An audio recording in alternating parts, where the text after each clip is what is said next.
welcome back to Mighty Cast or Cast. Thank you guys so much for joining in. If you're on Twitch, thank you for sticking around from our Rime of the Frost Maiden campaign. If you're watching this on YouTube, thank you for tuning in. Make sure to like, subscribe, do all that good stuff. Anyways, so we're going to be playing a few hours here of Dungeons & Dragons 5th edition, our Good Enoughs campaign. We've been running it for, a long time now. Almost year and a half, yeah. From that, let's kick it straight in. Who wants to take care of a recap for us? I mean, Coulter did his. Coulter.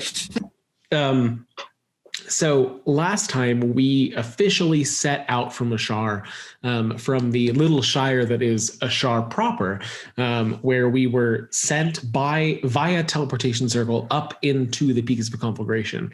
When we arrived, we were in a barren landscape of these warm rocks, kind of counter to what you would expect as you climb in a mountain. It gets hotter as you go up versus colder. And we climbed via several creative methods between spells and climbers, kits, and piggybacks.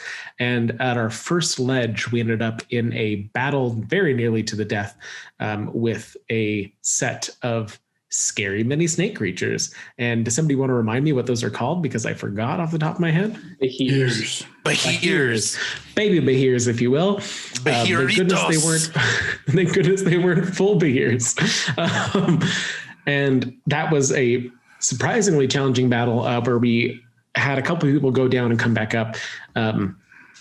We climbed up to the next level where we saw a giant bird-like creature that we assumed was a rock flying ahead, that we were very fearful of alerting of our presence as we set camp for the night. And once we were on that next peak and had our double defenses up like we normally camp in, we saw the true life of the mountains come out. Just like in a normal desert setting, most of the life comes out during the night instead of during the day when it's cool enough to exist. And we saw the horrors of all of these Behirs, as well as several other creatures that we couldn't identify, crawling out from under the rocks and all the nooks and crannies of these mountains, crawling all over the grounds and our domes. And it was just truly a horrifying sight that we were very excited to be protected from for a short while. And I believe the sleep of that horrific experience was where we are. So as your rest begins to end, you see the sun slowly peeking over the mountain. At this point, you don't see any creatures around you. You see kind of the torn open husks of a few of the creatures you couldn't really identify, most of which were dragged into the rock face itself, into what you can only assume is just a catacomb of caverns. As you break the spells that are keeping you safe and protected throughout the night, what is everyone doing? Preparing, getting ready, getting everything packed up. If Illafair sent us up here in some kind of like betrayal, hope they die, there's actually nothing up here kind of scenario, I don't think we can kill him, but I would probably push us in that direction. Gimbal is packing up his satchel, trying to banish all of the images of his mother dealing with these creatures from his mind. Positivity. Everything's fine. We're so close, and that is all that matters. So close. Kime is both packing up and stopping to take some notes on these creatures that he didn't know really existed. He's trying to remain on task and help the party, but also there's so much to observe and learn. Kind of terrifying.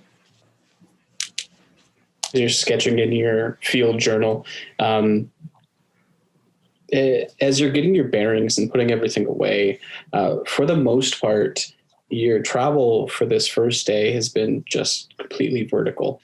You just encountered rock face after rock face, hoping that you can get to a plateau of sorts to actually direct yourself towards this spot on the map, this ping that Gimbel's mother came up just for an instant and went away. Being at a relatively flat, still a little bit of an incline, I'd like someone to make a survival check to see what the right direction is to go. Not me. I got the optimism, and that takes all of my energy right now. I got a 21. That's one of my skills. You said a survival check? Survival, yeah. I got a 26. So easy enough with either of those. You can Rook and Kime pull open the map and talks amongst yourselves on the best course of action to go forward. And you have a pretty good idea of the direction you need to go. Looking up, you see again just these large outcroppings of sheer rock faces. Directly in front of you, you see one that's maybe 200 feet up. And as you're looking up, you see just the vast scale of the climb that you're going through. And you have, from what Philip had told you before, another day and a half to 2 days of travel to get to that spot. And that's why it took so long, because it's all just straight up. God, okay. Okay, we can do this. We can do this. Yeah, no, we can do this. It's fine. We can do this, Gimbal. We gotta keep going. Start climbing. Having started away, you come to maybe 30 feet in front of you. You see that sheer. I'm so sorry. Would you mind repeating that? Are you good now? Yeah, it just popped and popped back. Thank you. No worries at all. So about 30 feet in front of you, you come to a sheer rock face, 250 feet up. You see, looking up, I'd like to, whoever wants to make a perception check for me. Can multiple of us do it? Anybody, yeah. Anyone who's looking. 15. 11. Anyone with a 15 or above, you can see there are darker veins of rock throughout this rock face.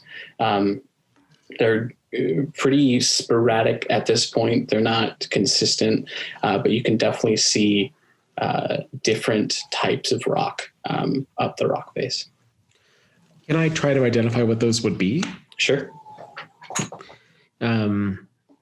Should I do cast identify, or should I just nature check? Okay, cool. When you need a dwarf. That is a 14. As you're looking up and you see kind of a larger pocket of these veins, you see the light glimmer off of it, and kind of comes to you right away that these are veins of obsidian running through this wall. It's super odd to have it kind of part of the rock or part of the mountain. And you know, just from your roll, that obsidian itself is not the strongest material. So these veins should probably be avoided with any kind of climbing equipment. All right, everybody. So if you can steer clear of the darker spots of the ash, I know that it's mostly gray, but stay away from the very dark gray as we're going up, please.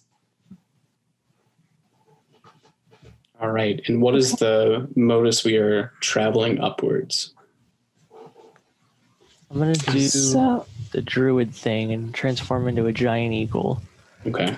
Do the druid thing. Remember to stay away from open areas, please. Gauging how high up it is, can I make a guess at how long it will take? Traveling thus far, this distance, without any kind of spell, so without your spider climb, before it took somewhere in the ballpark of an hour and a half to 2 hours just to get this 250 feet. Okay. So I'm going to try climbing for now. Just regular climbing? Okay. Yeah. All right. And then Rook, are you climbing with Gimbal on your back? Okay. So as you're going up, and Theo, what's your plan? Are you climbing as well? Yeah. Okay. So as you all kind of put on the accoutrement of the climber's kit, you put on your belts, tie your ropes together, get your pittons ready to hammer into the rock face to kind of brace yourself in case you fall. I'd like everyone who's actually climbing to make a athletics check. And Rio, yours is going to be with disadvantage. Why disadvantage all of a sudden? Because you, with Gimbal on your back and just the sheer heat of this place, it's starting to get to you. I have a question. Sure. If I were to, wait, how long is this going to take us? It's going to take, with breaks involved, just to kind of shake out their muscles, it's going to be an hour and a half to 2 hours to get up. Okay. If I were to cast freedom of movement on Rook, it lasts an hour. Would that negate disadvantage? What does the spell do? For the duration, target's move is unaffected by difficult terrain, and spells and other magical effects can neither reduce the target's speed nor cause the target to be paralyzed or restrained. Yeah, I mean, I would say that would definitely relieve the kind of weight of Gimbal on his shoulders, as well as let him climb a little faster. So it does only last an hour, so I wasn't sure. I would say with that spell, as long as he doesn't catch any snags or kind of obstacles along the way, he could probably get up this wall face in an hour. Then I'm going to cast it on him. Okay. That's a dirty 20 then. Perfect. Which is really nice because my disadvantage roll was a 4 + 9, which is much lower. Figured it might help. 18. 18. 17. 17. Okay. Yeah. With your rolls, you're able to, you're used to it now. You're used to kind of the cadence of free climbing a bit, finding your footholds. Rook is taking up the front and he is placing the pittance for you. So it's easy enough to find his way and his path to mirror it. You're about halfway up. I'd like you guys to make dexterity checks. I'd say everybody make dexterity checks. The Gimbal the useless. You said everybody make? Except for you're flying, so not you. Checks or Not saves? 20. 15. Are they checks or saves? Checks. 17. What would you get, Tree? Sorry. 14. 14. You're coming up to a pretty large vein of obsidian, and with Gimbal calling it out, you're able to pass around it without much issue, not hammering anything into it or kind of grabbing it with your axe or any of your hands when you're climbing up. So you're able to avoid that. And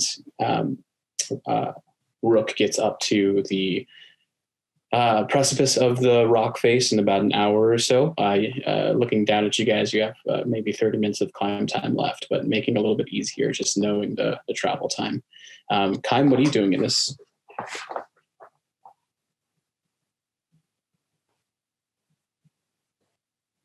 You're muted, Jake.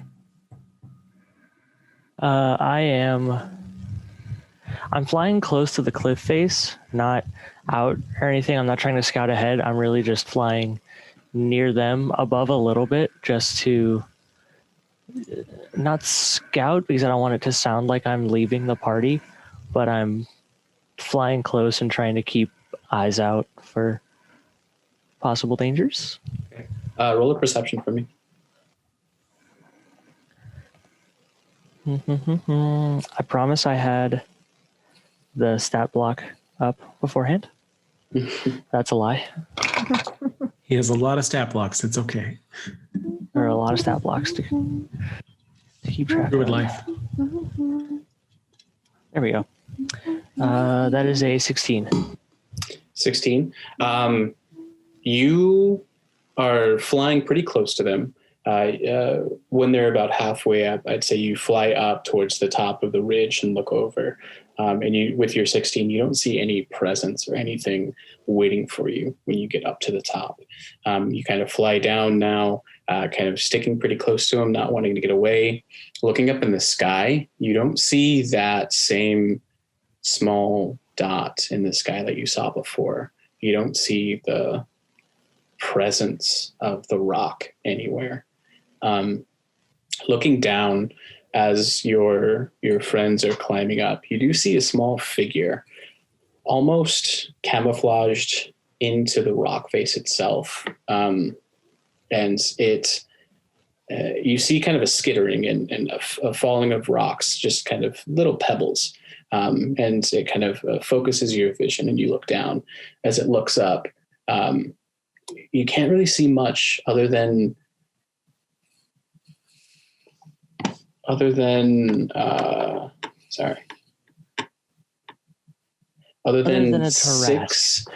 six eyes kind of looking up and blinking at you. As you kind of are reeling back a bit and look up and look back down, you see that the figure has disappeared.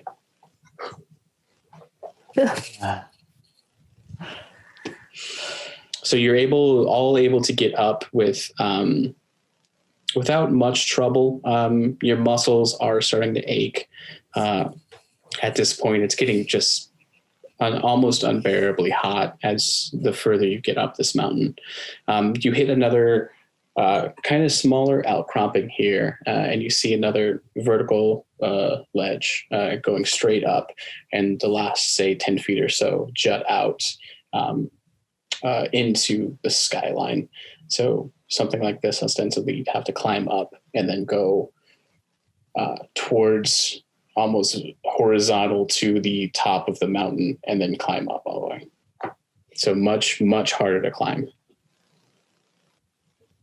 And Can we go around it? Long? It would be going out of your way, but there is a space to go around that portion. The rock face that you're looking at straight ahead, that's the direction you're seeing, is about 300 feet up or so with the lip. And if you go around the lip, you're going to be going about 400 or so, another 100 feet of climb time. So it's like 2.5 hours probably it would take. Somewhere around that. Whatever y'all think we can do, I'll do my best to support. I apologize. I've not been much help to this point, but I can help some of us fly. I just can't help everyone get up there. You said it's like 300 feet?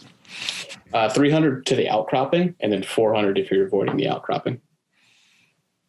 Well, I mean, that seems pretty flyable, right? Would this be the opportunity to take turns doing that?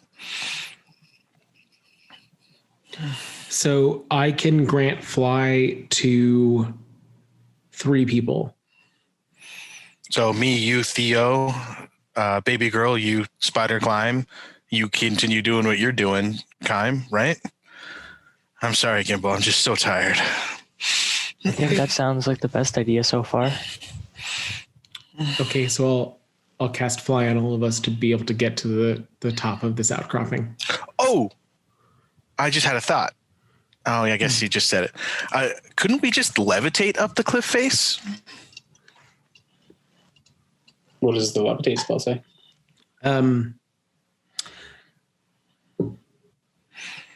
Levitate does not have rules for higher levels. Well, I just mean like we could just climb with our hands. You know what I mean? I don't know.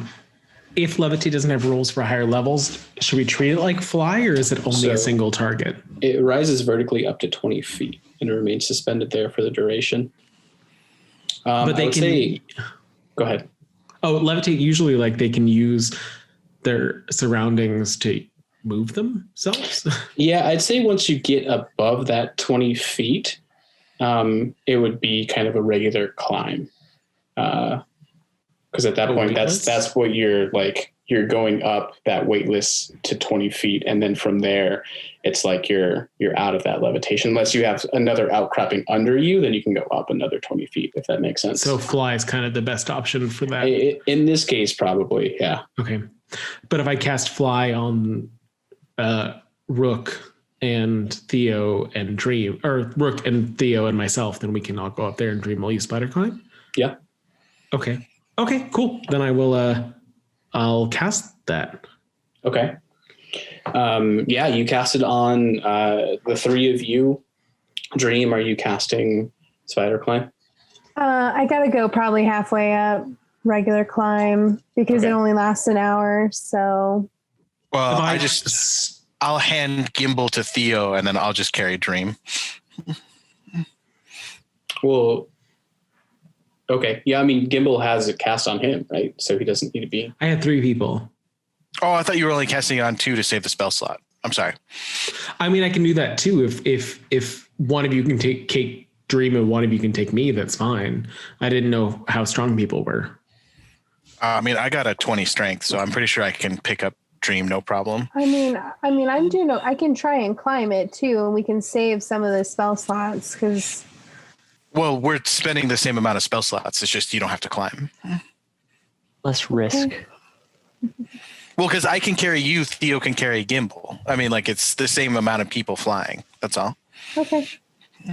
Okay, so I will cast it on Rook and Theo then. Okay.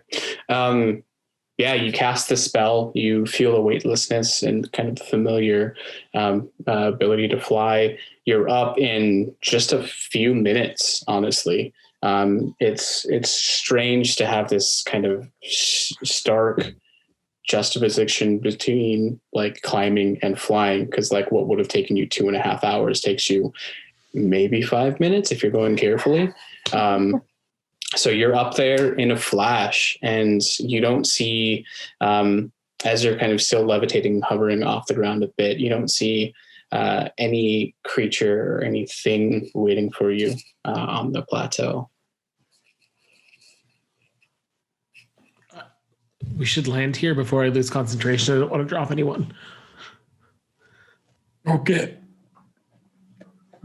I'll put Gimbal down gently. All right. Here you see a bigger outcropping. It's jutting out probably 20 feet or so of the rock face, and another 60 feet of just open rock. You see the same boulders, the same kind of crevices and holes in the rock faces as you look around. Looking forward, make another survival check for me. That's not me. Yeah, that's 17. Oh, I got a dirty 20. Nice. Once we get up there, I probably just shift back to regular kind. Okay. And that's a 12 for survival. A little bit turned around, Rook and Kime, just from kind of being disoriented from flying and just kind of the constant heat and pressure that this mountain is putting on you. Gimbal, you're actually able to purse out the direction to go. And it is the direction you have to go is going to involve going over 1,000-foot sheer rock face. Looks like completely vertical. You see larger veins of the black rock marbled throughout. It looks like it's going to be a very difficult climb. So glad I've already used this. We'll camp here tonight. Tackle it in the morning. We've barely been on for a few hours at this point. It's been maybe 4. It's been going. Around like 5, I'd say, with like you guys we're so getting your camp and close. everything together. I don't. You said 1,000 feet, Mark? 1,000 feet. Is it What an if we easier fly climb than the last way? one? No. What if we fly the whole way? Is it harder climb or an easier climb? Harder climb, it looks like. Okay. What if we fly the whole way? So what is your fly speed? 60? Yeah, it's 60 feet for 10 minutes. So that's only 600 feet, right? Okay, so 1,000. So we can go 120 feet in 6 seconds Yep. times 10 for a minute. Oh yeah, we can do that in a minute. Yeah, that's not going to be hard at all. So if I just cast fly on all of us, if I just burn my 5th level and let us all fly up there. Yeah. Well, I mean, we can still do what we just did because Kaim can actually fly faster than the spell, and we can still carry you. You know what I mean? That way we can save the spell slot. Because once we get up there, we still have to save your mom, Gimbal. So okay, you don't want to camp out. I will use another 4th level spell then and cast fly on Theo and Rook if you guys are both consenting. Theo? Yeah. Of course. Okay. Theo, Kaim, there's not anything you can do about this heat, right? I can cool us off. Anybody want water? Plenty of water. Yeah, I've been drinking. Out of character, I'm trying to think. Back in the old days, you had endure elements, which protects you against extreme heat and stuff. But I don't think the 5e has that, does it? I don't know of Not that I know of. Protection from energy. Would fire resistance help us, Mark, from the heat? A bit, yeah. What is the heat doing to us? As of right now, nothing. It's just very uncomfortable. As you get higher up, you get the feeling after this ledge, it'll start giving you disadvantage. It'll start giving you levels of exhaustion as you keep moving forward. At least we have Liamans.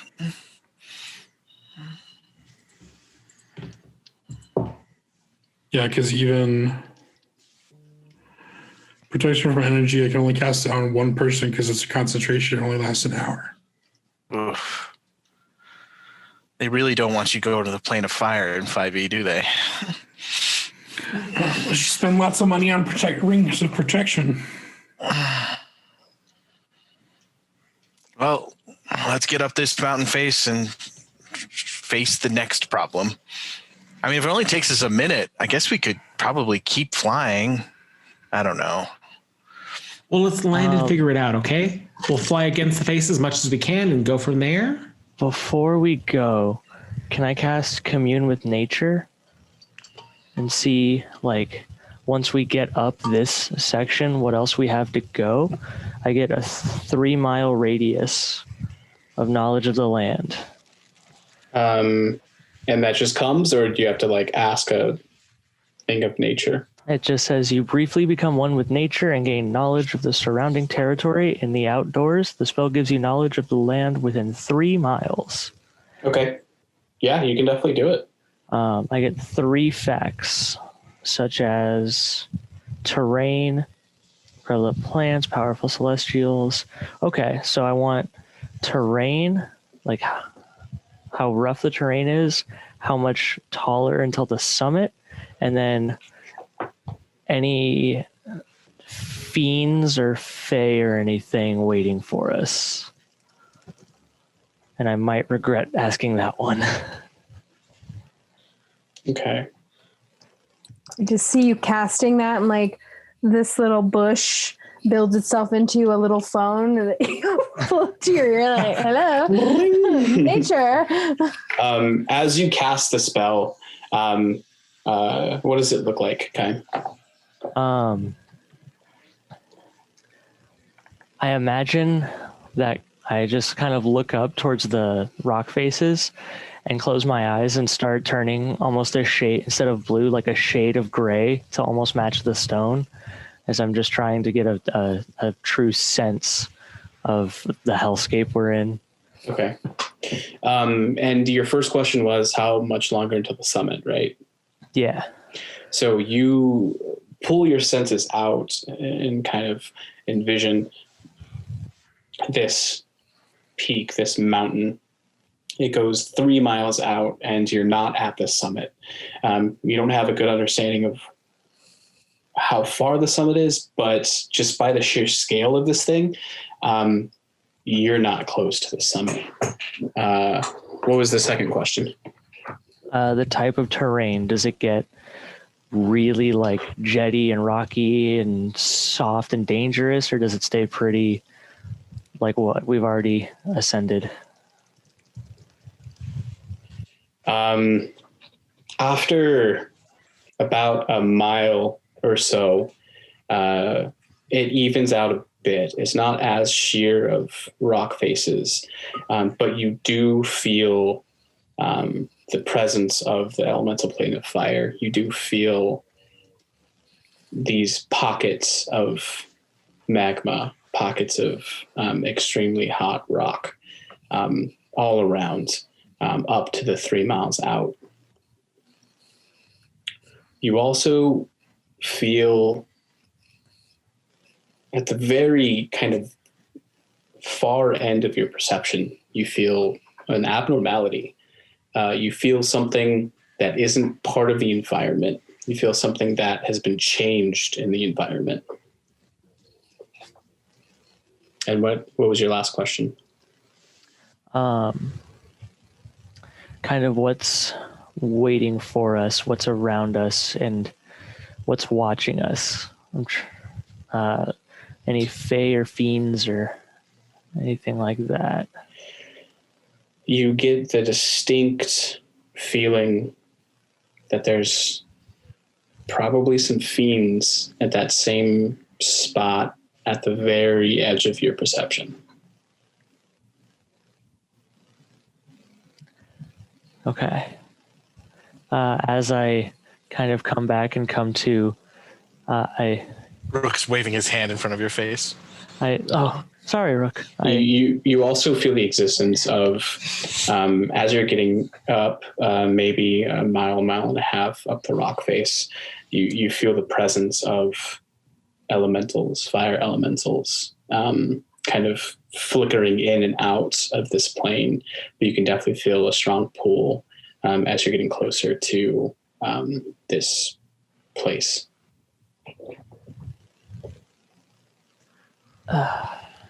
So, what's the situation? Guys, it's going to get hotter as we get up. There's going to be more and more pockets of actual magma. Okay. Wait, isn't it lava when it's outside? Yes, but it doesn't matter. Nomenclature is not important right now. We're going to die if that is a thing. So... Also, I don't know exactly how far further up we have to go. So the ping was at the summit? No.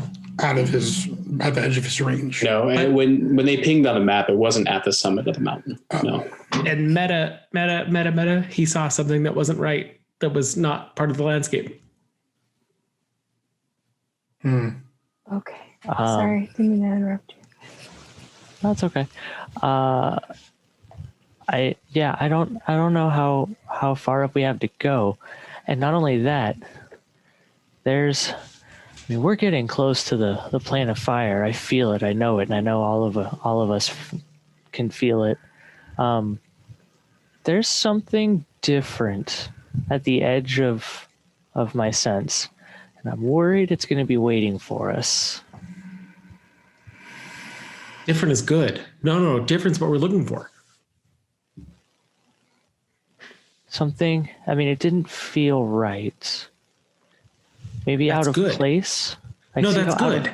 I see how out of place is good. I want everybody to be prepared. This is going to get worse before it gets better, guys. But that's what we're going for. No, that's it. That's the thing. I turn to Rook and I go, we're going for worse? Typically. Okay. Well, with hope comes an air of caution. Gimbal, you still have that teleportation circle ready, right? In case we need to leave? that takes a long time to cast. So if that's what we need, that's going to be a lot of work. Just so you all know, it's not going to be that's going to take me 10 minutes to do anything with. Understood. I can do it, but it's going to take a long time. Gimbal, would it help to use the ring of spell storing? No, it'll take 10 minutes no matter what, even if I use that. I have it prepared. It's just it takes a long time to work because it's a very powerful piece of magic, and it can take us back to Ashar, but I need 10 minutes to do it. No matter what, I just need 10 minutes to do it. Out of character, it does take 1 minute, but the casting time is 1 minute. No matter what, it takes a minute to do. Even with the ring of spell store, even with the ring, it'll take a minute to do. Well, that's not terribly long. That's like, what, 60 punches? I have Dimension Door in my ring so I could get 600 feet away from something very quickly. If it's 600 feet out, it might be also 600 feet infinitely, maybe, actually, down. I get to pick the spot that's 600 feet away. Okay, cool. My main concern is how are we going to deal with the fire? Because if it gets much hotter than this, I don't know if I'll be able to do any climbing regardless. Maybe this is a super meta question, but do we know what it looks like once we start taking heat damage? Is there a specific check that's involved in this? It would be a Constitution save, I would say. And then depending on how close you get to the summit, that'll kind of tell me how like regularly the check needs to be made. Okay. I know it doesn't exactly solve the heat problem, but I can make it rain on us when it starts to get a little too hot. I don't know if that's going to be refreshing or not, but it's helped me in the past. How long does that last? Outside of character, it doesn't say. It just says time 1 action. So, but it's 6 seconds. 10 gallons.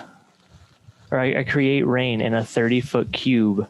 So I don't know how long that rain happens, or if it's just like if it's 1 action, it's 60 seconds. 6 seconds. Or sorry, 6 seconds.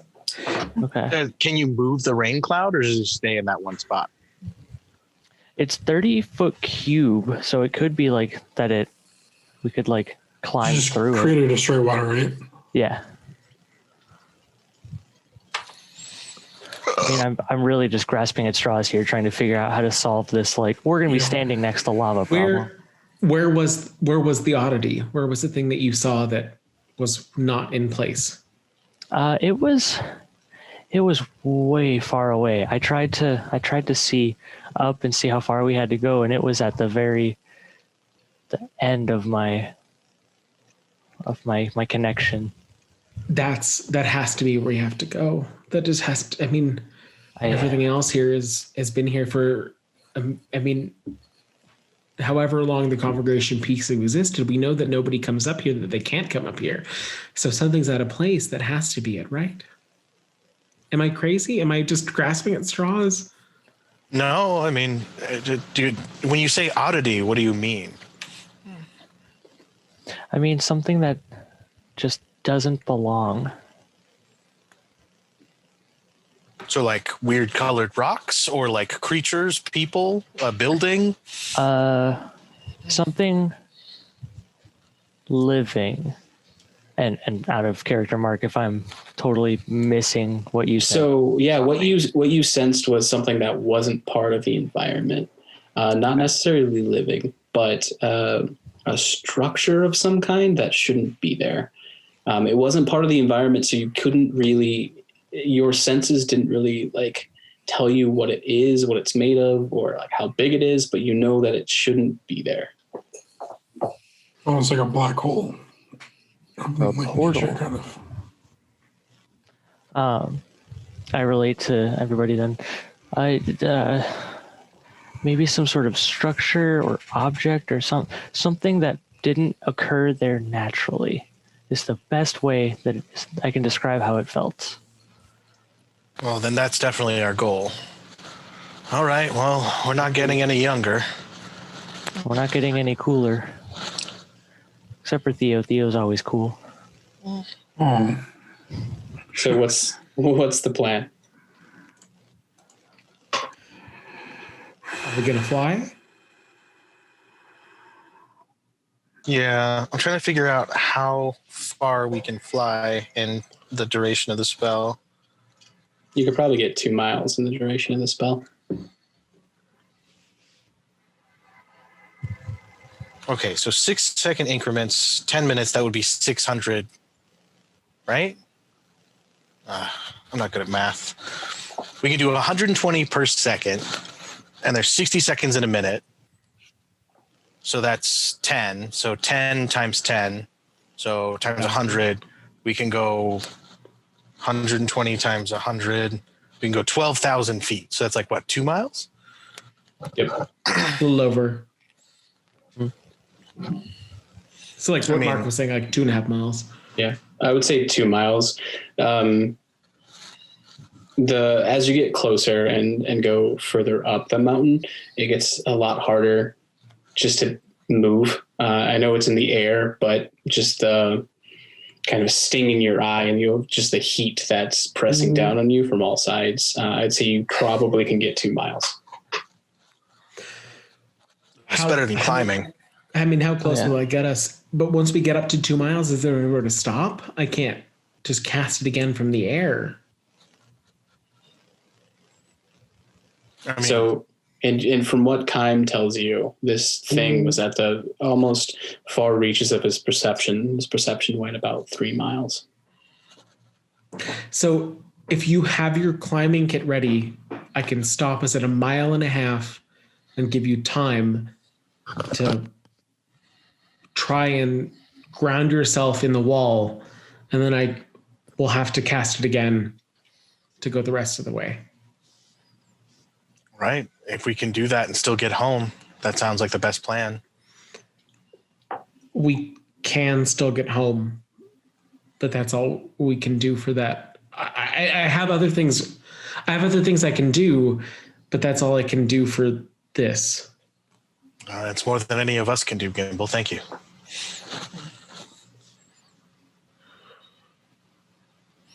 So that's the plan, Mark. We're going to try and... You have to... If he's there,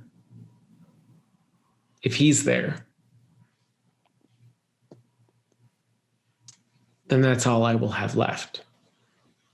Well, I still feel like it would be prudent to get close and then rest for the night. We want you at full strength.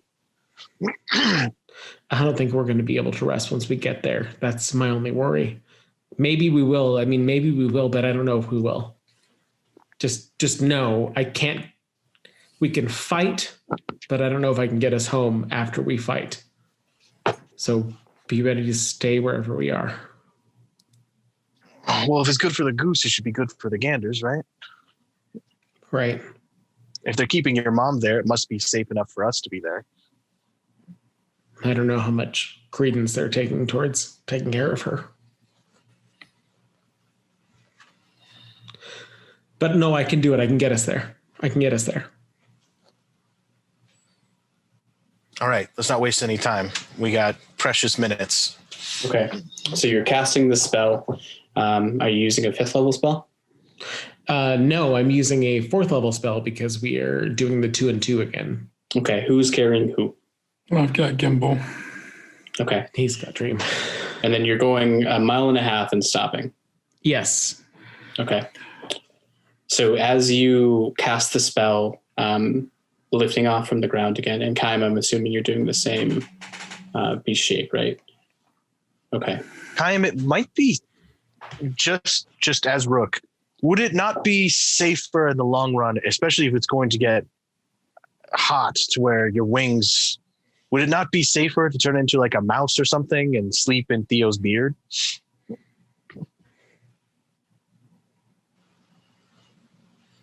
You're muted. Yes, that would be.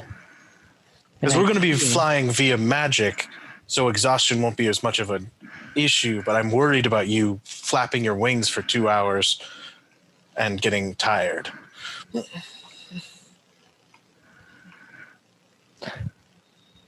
How long can I? It's like 4 hours, right?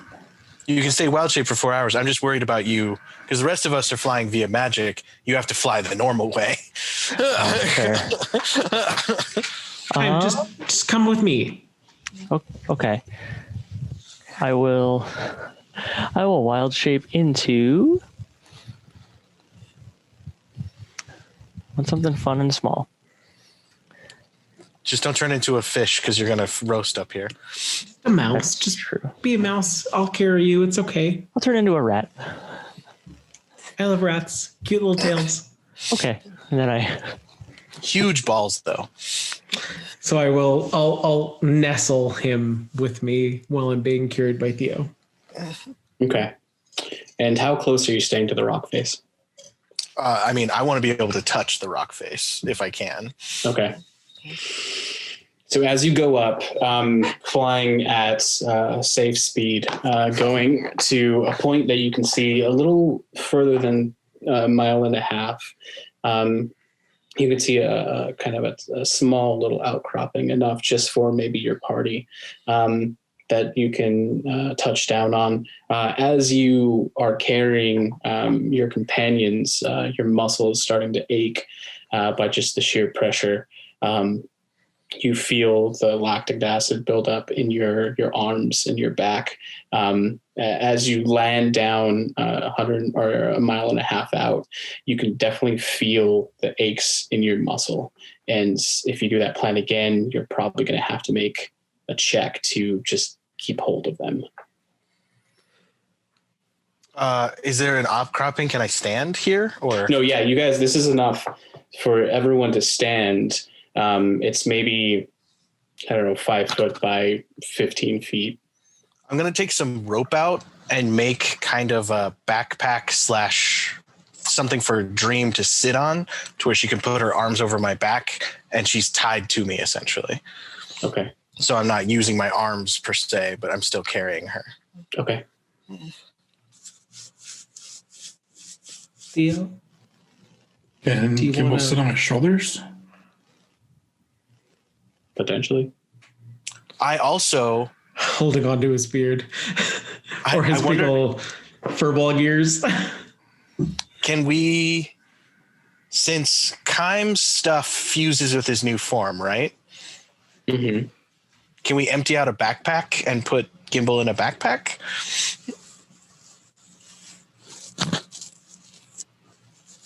I mean, I would say things that he's wearing fuse with his form. He wouldn't be able to just have a handful of his clothes and then shape and then all of those be in his form.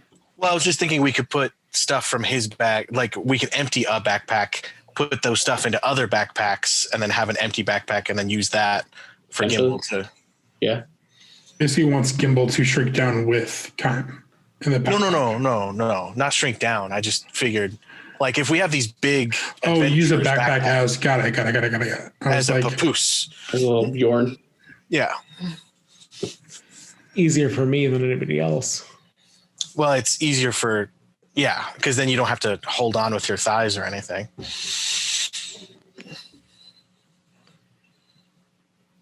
Does that plan work? Do you want me to do Let rolls? me know when you're ready. Do a percentage roll. Oh, I was really hoping you'd say, do a survival roll. And I'd be like, okay, I'm good at that. 42? 42. Okay. Yeah, I mean, you're able to kind of fasten the little backpack for Gimbal. And the rope harness for Dream? Yep. You do a survival for that. Oh, yeah. 17 plus 5. Yep. You feel like it's pretty secure. And then I look up to her. You okay, baby girl? It's hot. Yeah, hopefully this will be over soon. And who's carrying the Gimbal backpack? Theo. Okay. How are you carrying it? Like a regular backpack? Something tells me I should carry it to the front. That way you Okay. can grab onto it. Yeah. Worst case scenario. Yeah. It's like what I used to do in middle school when we thought we were cool. Or was that After the brief respite of kind of just hanging out here for a short rest and letting your muscles calm down from the previous climb, what are we doing? Are we casting the spell again to see if we can get the rest of the way? Yeah. Okay. We should have about 1.5 miles left, and we've determined that we can do that within the duration of the spell. Okay. So as the spell's cast and Gimbal. Gimbal's not there. Fly is not concentration, right? It is. It is. so he's casting it at a higher level though, so that he can do more than one person. I was just going to ask him if we did take a short rest, if his arcane recovery could get him anything back, but he's not there to answer. Well, I was going to say if it's if saving throw or if it's a concentration saving throw, do you have to roll for concentration?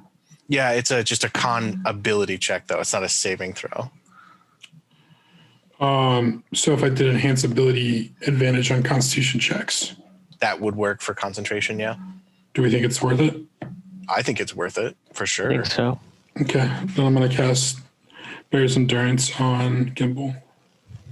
Can you cast that on multiple people or just one? I can. So here, hold on. If I did it a third, it only lasts an hour, but it's 2, 3, 4. That's more than enough time. We just need it for like 8 minutes or whatever. I can do it on up to 4 people, but that uses my only 5th level slot. Well, but I was saying if you cast it on Gimbal, me and you, because me and you are probably going to have to make exhaustion checks. That was the only reason I was thinking. Oh, fair enough. So that's 1 person, that's 2. So if I use, yeah, okay, I can do that.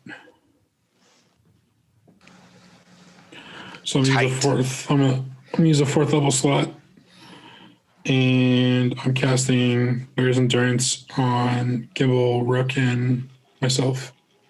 I'm so sorry for my tiny flutter. So I'm still here. Hey, give Coulter, advantage. I was listening to everything though. Yeah, I'm down to cast a spell again. but can you arcane recover any of your spell slots if we take a short rest?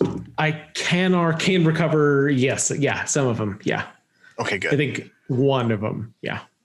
Well, that's better than not having it for sure. All right. I think we're good to go, Mark. Okay. Cast the spell again. You're able to leave your little outcropping of safety, still sticking pretty close to the mountain. You're seeing, like Chaim is saying, it's evening out a bit here, where it's less of a straight vertical and more longer areas of these outcroppings appearing. How close to the mountainside are you staying, and how close to the horizontal surface are you staying? Horizontal surface, I would say maybe 6-7 feet off the ground. And then when we're going straight up, I really like the concept of just being able to stick out and grab onto the cliff face. But Let's do an arm's length away as we're going up. Okay. I am tucked into Gimbal and doing what dogs call, like what we call the dogs a sploof. I'm just like sprawled I'm out. just holding on to Chaim, holding him against my chest. I feel like we're really bonding right now. It's so great to spend time with you, buddy. Also, just for the record, Chitter against your chest. I have advantage. We also, the 3 of us get 8 temporary hit points. Nice. It's been a few minutes since you're flying, just leaving one of these much longer vertical cliff faces going into a horizontal stretch. Gimbal, I'd like you to make a dexterity saving throw. Okay.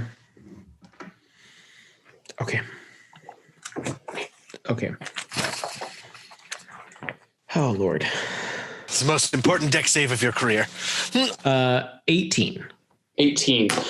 As the straps on the backpack start to rip, you are able to pull your arms out and grab onto Theo's beard and then onto his shoulders as he puts an arm around you. Squishing Kime against his back. Not falling not falling to the floor. As Theo you get your bearings again. Everyone go and make a perception check for me. Whatever you do, don't do 1 damage to Kime. Why? No, Then he would turn back into Kime. Mine was a 2 for perception. 22. Thank God. 18 for that dex check, 2 for fucking perception. Excuse me, for freaking perception. 14. I got 10. Okay. I got 19, and I'm assuming I'll have a +1 as a rat. So 22. With your 22, as you're kind of fumbling to grab Gimbal and pull him close to you so he doesn't fall, although it's 7 feet or so, but still don't want him to fall on this kind of hard, hot rock. You're able to look up, and in front of you, maybe 100 yards away, you see perched on one of the cliff edges is massive figure, just perching there, looking around, clocking you, and watching your trajectory as it unveils its wings and starts flapping. Land. Like, Can we land? Roll for initiative. Oh, good God. as a rat, I roll for initiative. Yeah. Oh no. 17. 19. Freaking 16. 6. Hold on 1 second. Sorry.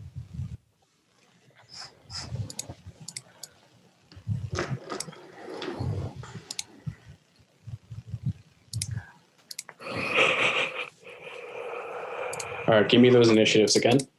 17 for Gimbal. Got it. 11 for Theo. Got it.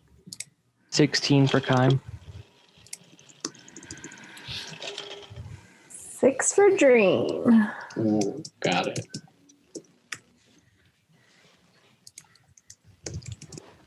Rook. 19.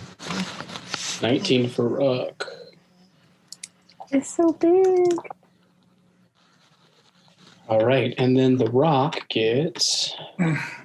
Wayne Johnson is in our D&D game? Or the movie with those people. Or the Connery. venue by Coulter's old house. So as it flaps its massive wings, getting 10 feet off the ground and starting towards you, first up is Rook.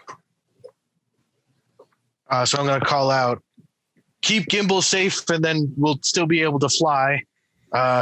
Dream, can you shoot sand beams from my back? I think so. All right, then. Where are we on this map? Oh, I can barely see us on this map. I don't know if this is meta or not, but do I think that this qualifies as a beast and be able to talk to it? Make a nature roll.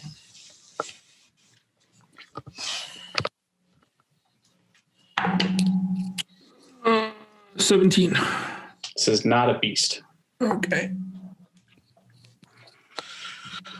All right. I have to look up a spell just real quick. Look at spells.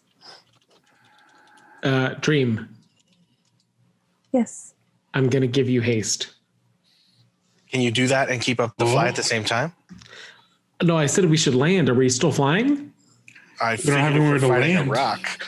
Oh, I thought we landed. Oh, No, shit. we have, Okay. we have to go back down, right? To the No, platform we're at. you're at a platform now. Yeah, this that's is what I where thought. Gimbal almost fell off. That's where I yelled, land, please land. Dear God, please land. What are you doing, Rook? Well, I'm trying to hang on. Let's see. We have what, 60 feet fly? Yeah. Oh my gosh. 60. It just, when I try, I don't know how you do this because it just moves the whole map. Oh, wait. What are you trying to do? I'm trying to see if I can get within 30 feet of it and still have an action left.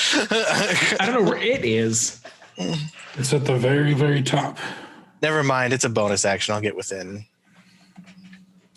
1, 2, 3, 4, 5, 6. 1, 2, 3. Oh, okay. I see it now.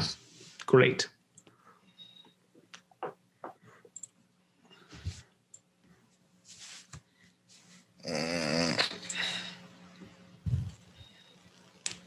You're not still carrying me, are you? I am. Oh, okay. Oh, shoot. Well, I guess I can't do that. Okay. Well, my only thought about I would have to probably take an action to untie her from my back. So. Okay. So it was Dream with Rook then? Yep. And you're with Theo and Kime. Is the ground safe to land on? Yeah, from what you can see, it's a horizontal outcropping. You don't see any pools of lava or anything like that. It's probably as safe as this mountain can be. All right, and then I'm going to cast Compelled Duel on the rock. It makes a Wisdom saving throw.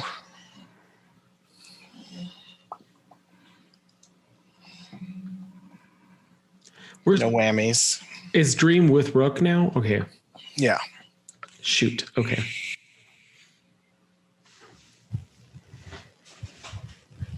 Did it make this throw, Mark? Hold on, I'm reading the spell real quick.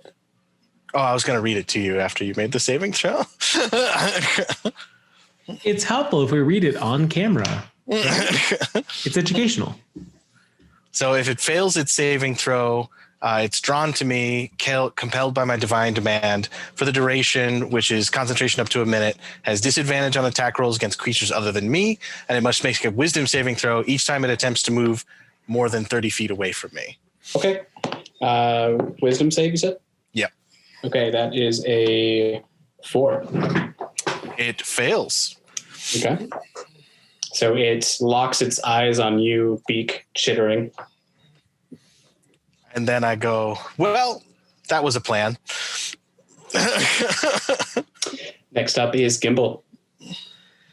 Well, I can't do what I was going to do, so that's all right. And I am going to figure out what spells I have left. This has been fun, guys. You can take one rock. It's not even a dragon. Actually, no. From where I am, Fireball has 150-foot range. So I am going to cast Fireball on it, right in the center of it. So I need a dex save from it. That is a 3. And yeah, that's a failure. Hooray! Hoorah! Let me gather all my D6. I'm so sorry. I should have already had these. It's all right. First round Coulter is 7. 7 plus that's 27 damage. 27 fire damage. 27 fire damage as an attention snaps to Rook. It doesn't even realize or phase it that this giant orb of fire explodes next to it, and I'm going to most of its feathers. I'm going to move out of the off of the edge of the cliff because we're on the edge of a cliff. 1, 2, 3, 4. So are you 5. jumping to the ground? How high am I in the air? So you guys were saying that you were 7 feet in the air. 7? Yes. So I wouldn't take damage. No. But I'd have to move 1 less. And Yes. Kime, you are still with me because you're a rat at this point. So come with me. Okay. Make a athletic or acrobatic check. Oh, but it was less than 10. Oh no. That for athletics check, that is a 14. because that's a plus. Yeah, you don't fall prone. You're able to get on your feet, so you can take your full movement. Okay. Then I'm over there. Kime, you're over there with me. Cool. So move your token is what he's I saying. am. Switching screens. Okay. Next up is Kime. Neat. So I'm going to scurry down from Gimbal, all the 2.5 feet or whatever it is onto the ground. And then I'm going to shift. I did move you forward at least. You did. This is my last wild shape, though, but we probably need all the help we can get fighting this. I mean, do you have any useful spells? Would it help to go human and then go into beast shape if things changed? I can't go back into beast shape until we rest again. We just took a short rest. You should have 2 shapes. Are you doing okay? Oh, well, in that case, that's right. We did take a short rest. I'm all here. I'm going to shift back into my Ganassi form, and then I'm going to step over here, more towards line of sight. I'm going to check my distance. Perfect. And then I'm going to cast Moonbeam. Can I have it make a Constitution saving throw? That is another 3. Actually, that's 7, but probably still doesn't make it. Does not save. So then it's going to take 2d10 radiant damage. 8. Okay, so 9 radiant damage. Okay. And then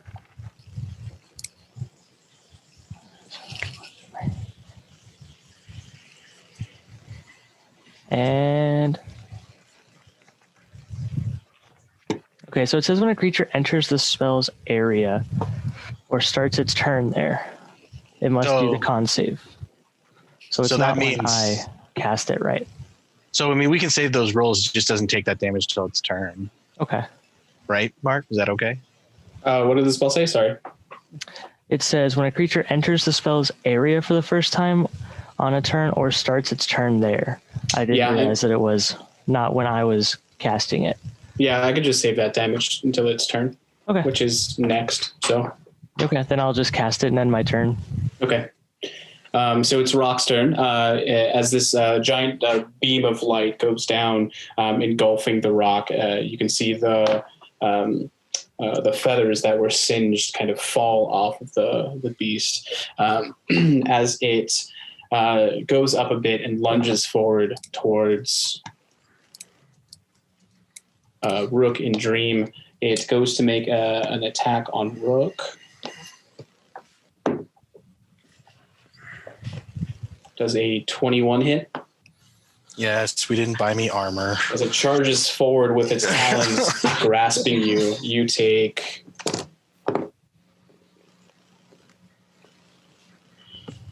12 points of piercing damage, and you are grappled. Actually, make a strength check for me. Yes, sir.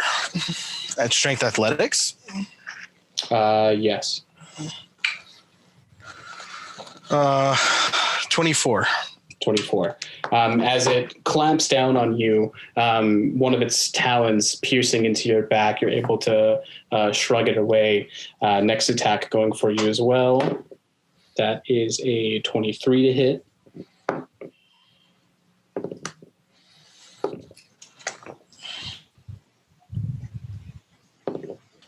$13 points of damage as well, and you're not raged right now, are you? Not yet, no. Okay. And I need you to make another strength check. Okay. Oh, that's not as good. It's still 22. 22. Okay. As it tries to snag you again with one of its talons, actually that's an escape DC. So you are grappled by this thing. And on your turn, you can attempt an escape. Okay. Don't drop that fly spell. So you are grappled and restrained by this rock as it used 30 feet of movement to get at you. And since Dream is connected to you. She is also grappled and restrained, and it is going to use 90 feet to go straight up. Fuck. She was now 90 feet away from the rock face. And it is Theo's turn. Well, shit. That changed literally everything I was going to do.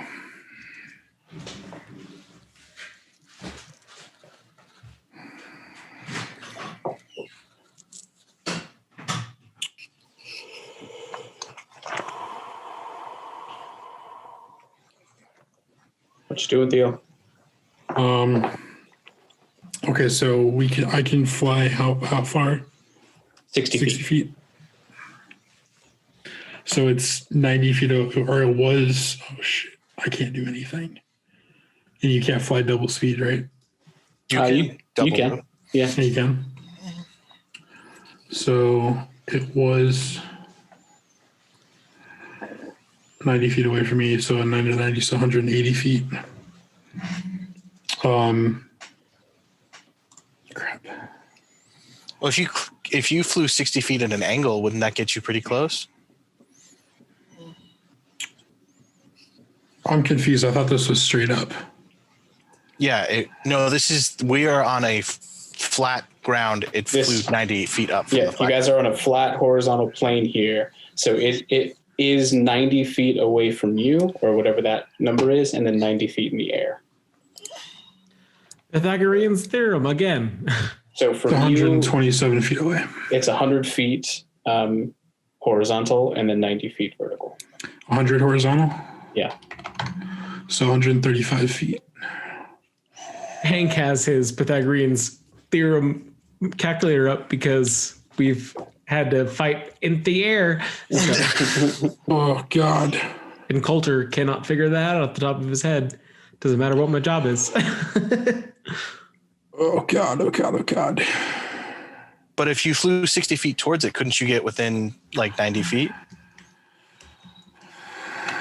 It's 110 feet.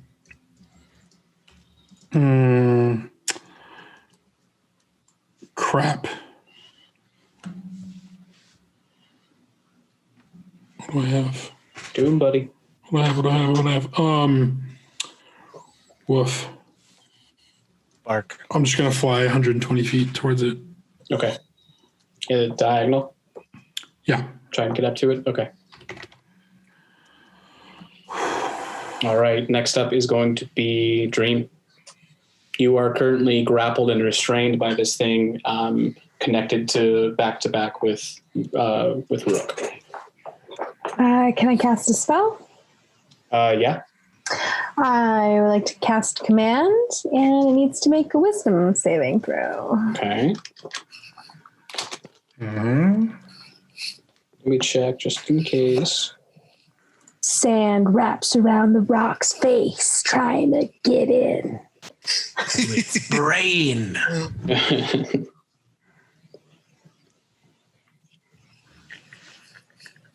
said command? This can be epic. Come on. So as you go to cast the command spell, you speak a word. What is the word you speak? Land. Land. As the sand begins to penetrate this thing, it doesn't take effect. You get the feeling that this thing doesn't understand common. Its intelligence is too low. Oof. That's all. Okay. After that, top of the round, Rook.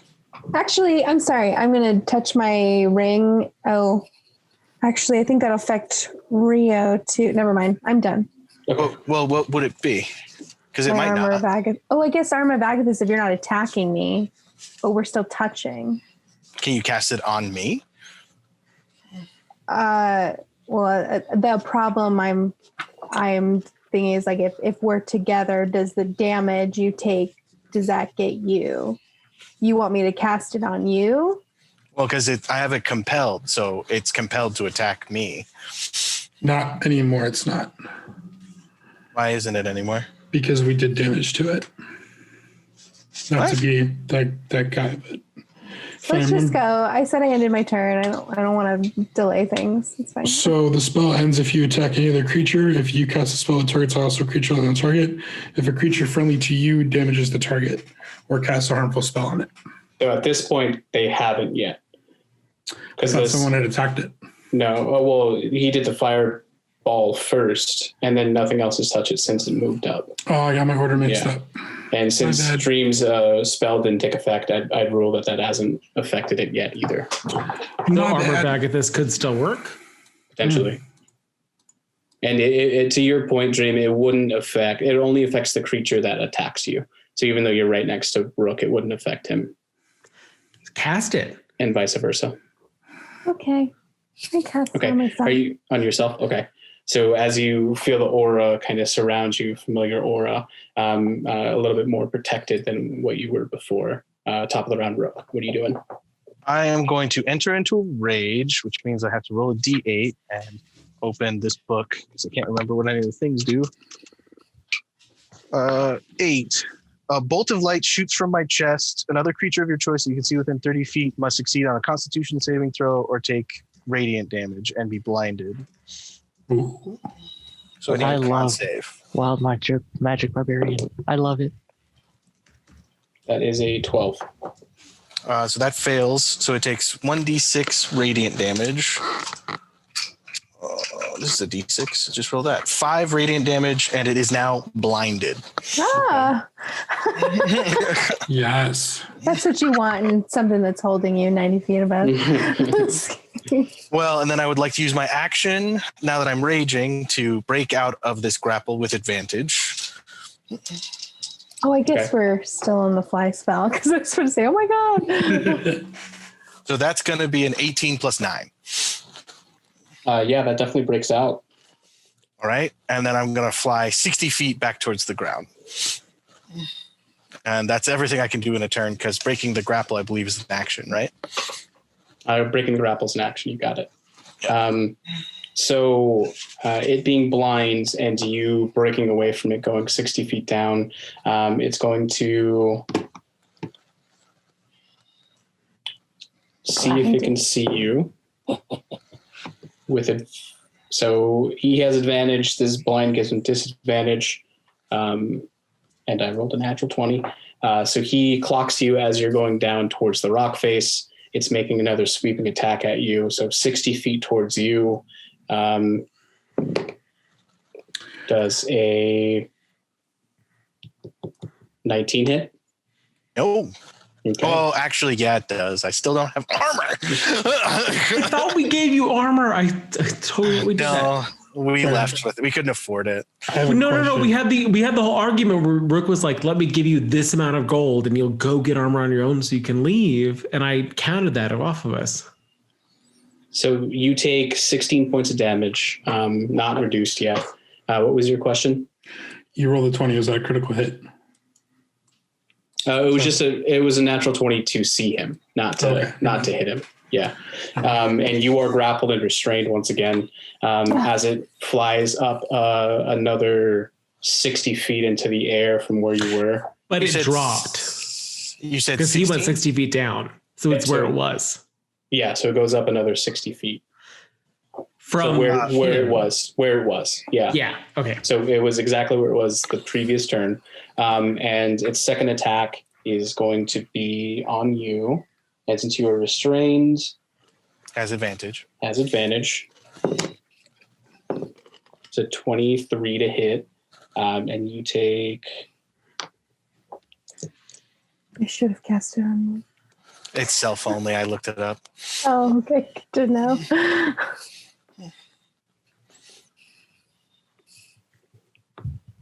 23 points of damage as it brings up its talon and brings its beak down on you. Yeah. Could it make a wisdom save? Sure. 4. Rebuke the violent. What's that? That's a 14. 14 fails. It takes that same damage back as radiant damage. Okay, perfect. Oh. And then I take half damage. Oh. Mark, to clarify, So it had gone up 90 feet, right? Yes. It grabbed us up 90. Grabbed up 90 feet. So we'll say like 97 feet in the air. Went 90, down 60. down 60, up 60. Up 60. Okay, Yep. so it's at like 95 feet right now. Yep. Okay. I'm trying to keep track of where it's at. Yeah. No, yeah, good call. It takes that damage as it brings its beak down on your shoulder and starts pecking at you. Next up is Me. Gimbal. Okay, so they're Wait, how no. many feet in the air? 95 feet from the ground. But Yes. it is me, right? Yes, it's you. Okay, so Hank, I'm gonna need your help right now because I'm gonna be looking for right triangles. Got my calculator.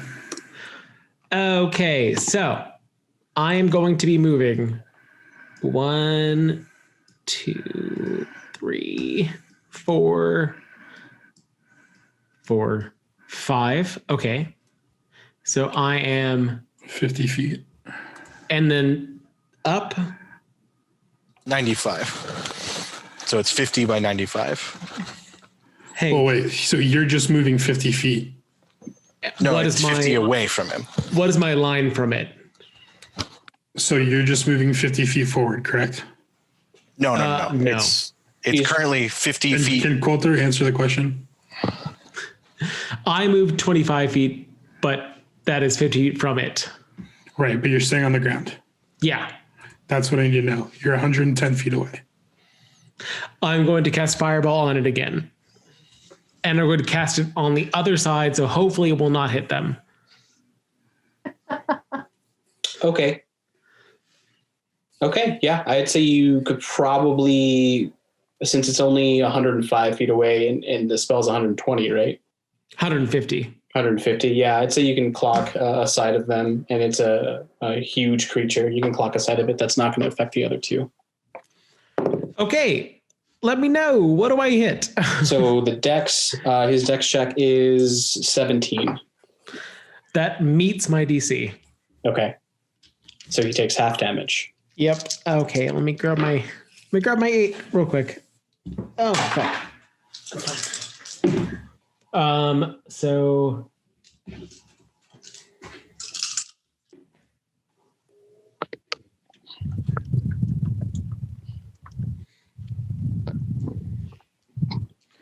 um 32 halved, so 16. 16. All right. As you catch it on the other side, getting towards its right side, shooting it out far enough away not to hit your friends, kind of hoping and praying that the blast itself doesn't take this thing out of the air. It takes its damage in stride. You can see some of the feathers char and fall away, but it's still kind of unaffected, unmoved. Next is Kime. Okay. So,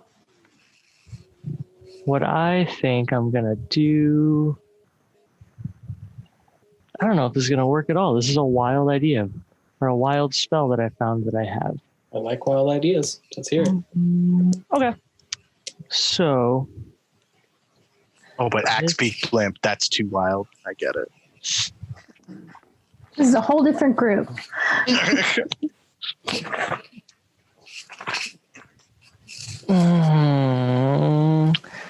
So what I want to do, and Mark, you tell me if this works, is I want to drop Moonbeam and conjure woodland beings for 1 sea hag. That's not a woodland being, right? It's 1 fey creature of challenge rating 2 or lower, and a sea hag is a fey creature of a challenge rating of 2. I mean, he is a water genasi, so a sea fae makes sense. That's why I was like, does that work? I could do a green hag too, actually. And then just Let me have read the her spell here real quick. attack 2. Tag it up. Now I'm just imagining Kime summoning Ursula from The Little Mermaid. Just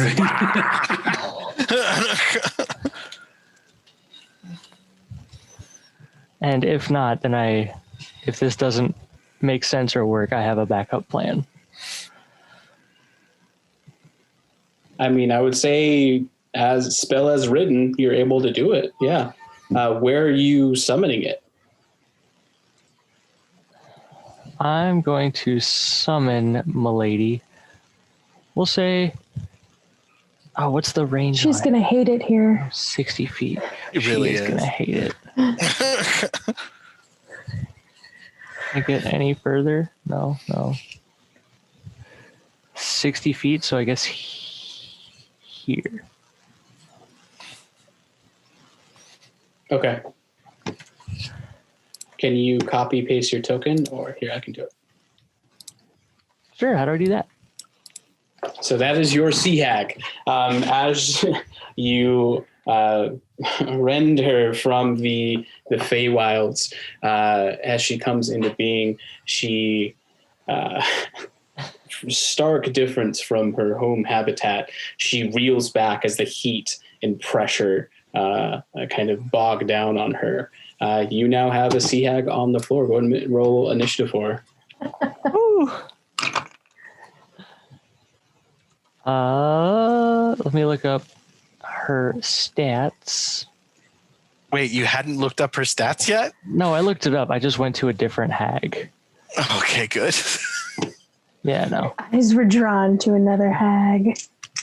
She also has a 16 for initiative. Okay. Not bad. So she'll go immediately after you. Cool. What is she doing?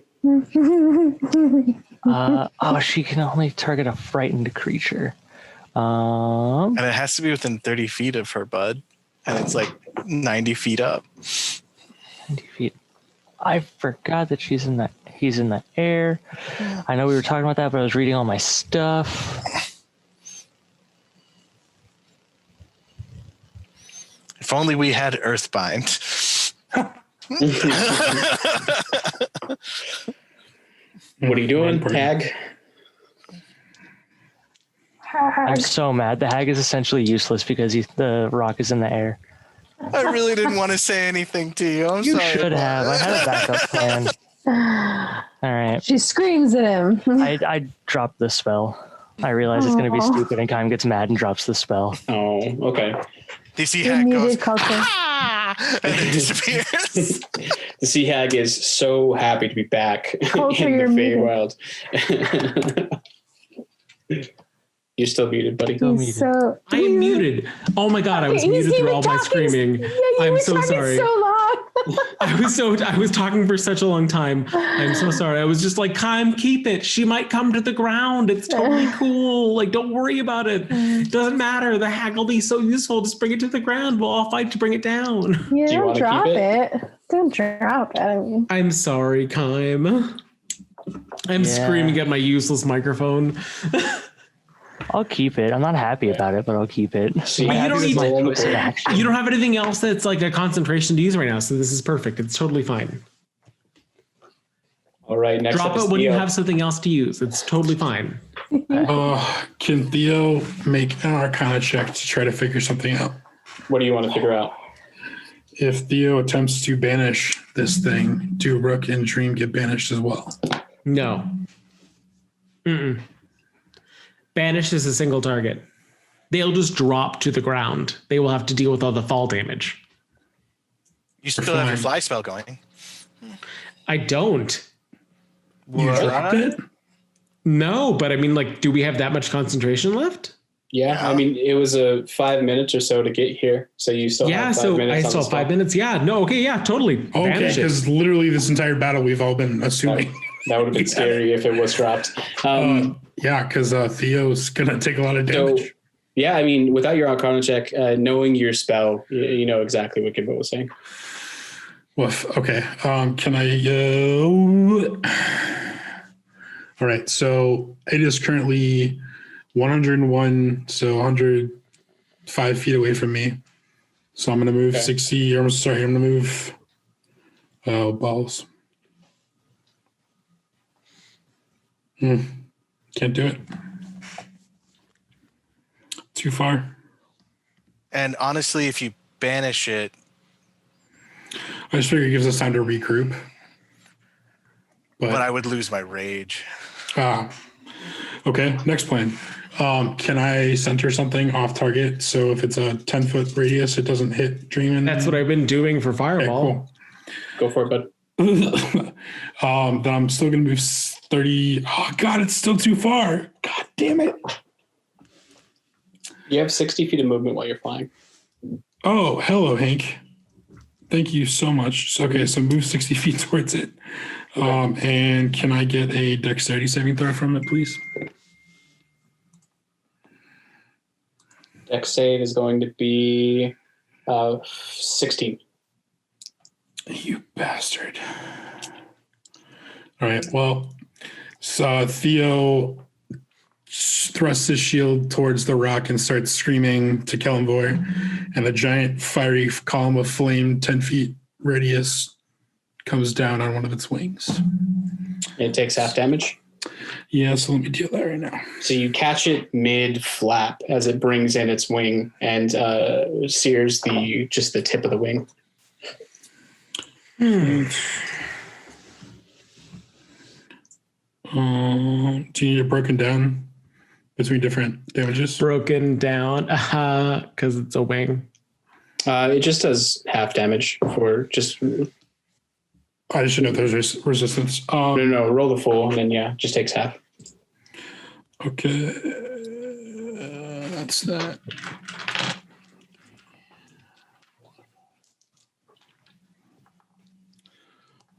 Oh, I'm short. Here we go. I can do math.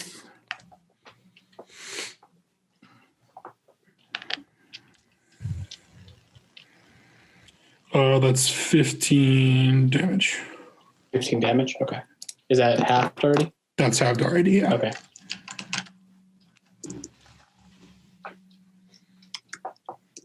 All right. As it reels its wing back, singeing the edge, very tip of it. Next up is Dream. Okay, so I cannot make a melee attack because I'm grappled. Is that right? You can do it with disadvantage. Okay, and if I cast Eldritch Blast, that's also a disadvantage because I am, again, right next to the... So we have advantage on attacking the rock because it's blinded. So any disadvantage we have is canceled out. So it would just be a normal roll. Okay, so I'm going to blow a little hex at it. Suffer. And then I'm going to go ahead and I think attack with Eldritch Blast. I'll send 2 of those at him other than the melee attack because I think that does less. So, yeah, okay. So 11 and 23. 23 hits. For those 2. Okay. And then how long is that blinded on him for, Real? My next turn. Okay. When I can do it again. 14 plus 19. 19 damage. 19 damage? Okay.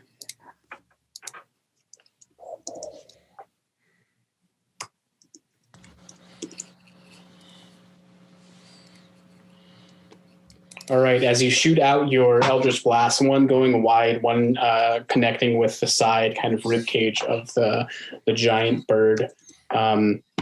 Next up is going to be Rook. All right. Constitution saving throw. And you can do that as many times as you want. Bonus action on each of my turns until my rage ends. See, that is a 17. 17 will pass, though. So okay. No effect this time. Does he still take the damage? No. Okay.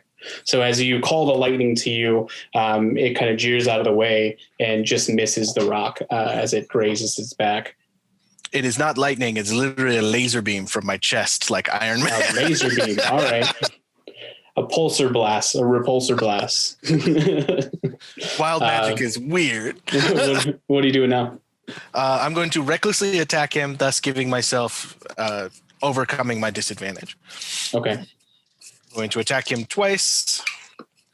Oh, one is a 3 Okay. plus 10, so 13. But the other one is a nat 20. Okay. So I'm going to smite the crap out of him. Got it. Roll for your damage, sir. Don't. That's kind of disappointing. 10, 12, 17, 18, 19, 20 as I two-handed just into laying the talon. into it, laying into one of the talons that's kind of like pinning you down by the chest, doing a pretty good amount of damage to it. It's still looking good, kind of undeterred from its prey that it's managed to pick up from this desolate wasteland. And then my speed is 0, so that's all I can do. Okay.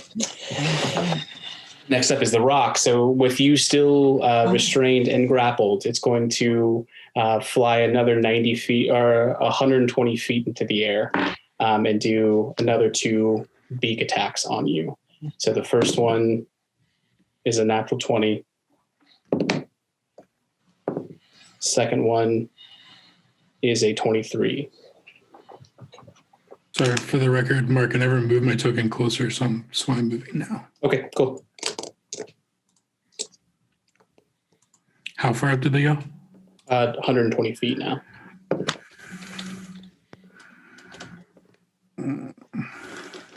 Somebody needs to invent a 3D roll 20 already. So 30 for the natural 20, which you'll put in half. And then for the second one,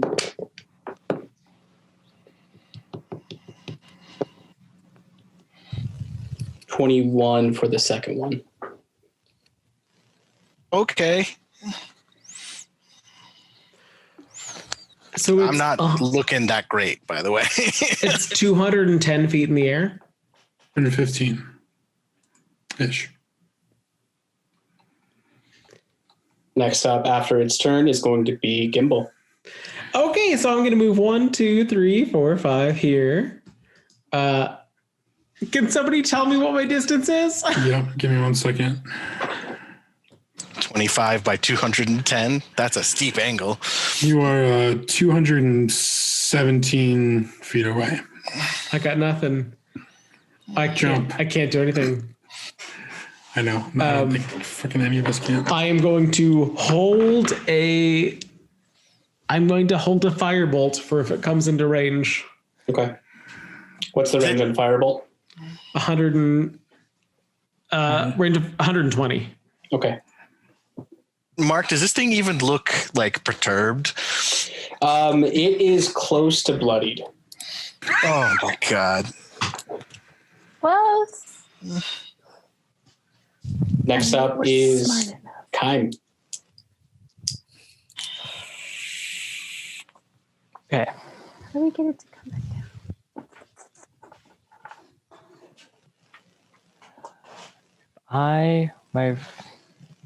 I can get 30 feet. Oh, I doubt that's going to be enough. If I'm here, how far away is the rock, Hank? If you are there, you're on the ground. Mm-hmm. I'm right here. Oh, you're there. Oh, it's just, yeah, this closer. It's 45.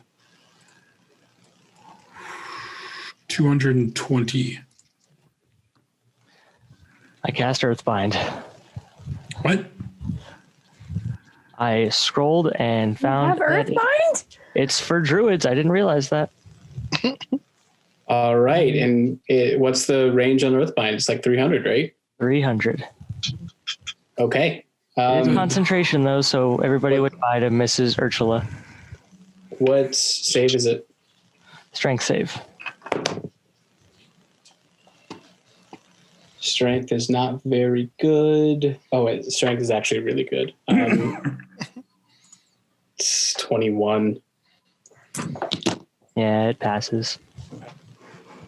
But Finnick makes it roll a 1, right? Finnick is here, right? As from your hands, you kind of gesture towards right underneath the rock, as these pale teal ribbons of light extend out, going all the way straight up to it, latching on to its talon that's not holding your friends, but it's able to break away from it. Next up is Theo. I'm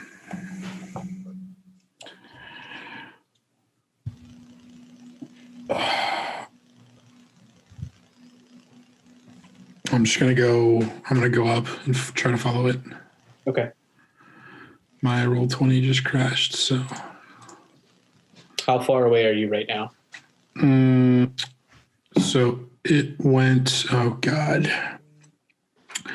So I was, how far away am I from it? I am 35 feet. And it went up 120 from where I was. I'm 125 feet from it, so I can get within 5 feet of it. Okay. And then, And that's with your full move, right? Your action and your dash. yeah, I'm checking one other thing real quick though. Okay.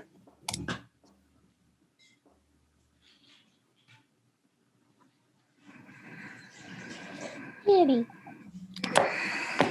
Paladins have command? They do, right? Yeah.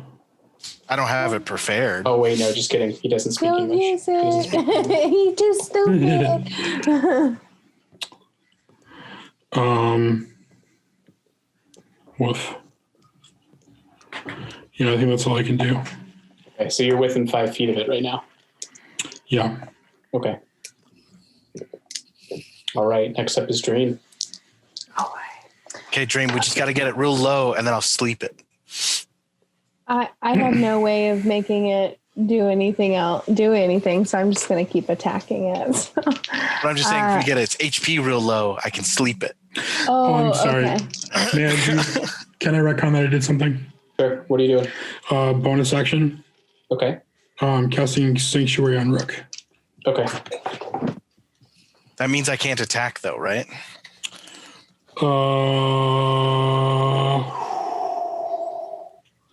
Yeah. It's okay. I'll try and break the grapple. Just say I wouldn't know that, so yeah. I wouldn't know that you wanted to get it down. Yeah, break the grapple and get the fuck out of there. Okay, so then Dream, you are going to be casting Eldritch Blast at it, right? No, Oh, I was going to do Toll of the Dead. Okay. You need to do a saving wisdom throw. Sorry. Mark needs to do a wisdom saving throw. I thought that's when it attacks me. No, she cast Toll the Dead. Oh, no, you're right. I'm sorry. I'm thinking of command. Okay. Anyway, so you're fine, Helena. For Sorry. Toll the Dead, it gets a 25 for its con. Yeah, it's a good con. Yeah. All right, Maddening Wait, I thought Hex. Toll the Dead was wisdom. Mm-hmm. Oh, is it wisdom? So that is a 21. Whatever. All right. It does take 5 damage for my Maddening Hex, so Okay. it's a bonus action. And that's all.